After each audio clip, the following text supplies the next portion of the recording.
તો hello guys, good morning, Har Har Mahadev, welcome to the new mini blog. મારું નામ છે મહર્ષિ અને આપણી ટ્રીપ 2025માં હવે આપણે આવી ગયા છીએ સોલાંગ વેલી.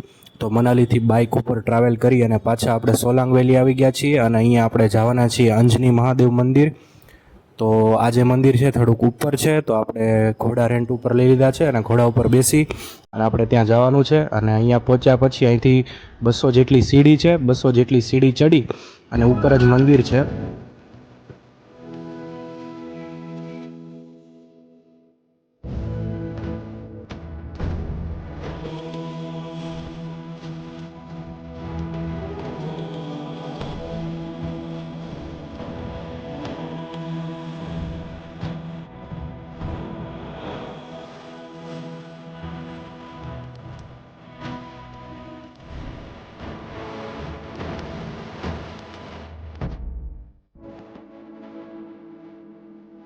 ગાઈઝ, આવો તો કંઈક એક્સપિરિયન્સ કમેન્ટમાં હર હર મહાદેવ લખી દેજો અને યુટ્યુબમાં હોય તો સબસ્ક્રાઈબ કરી લેજો અને ઇન્સ્ટામાં હોય તો ફોલો કરી લેજો. Thanks for watching.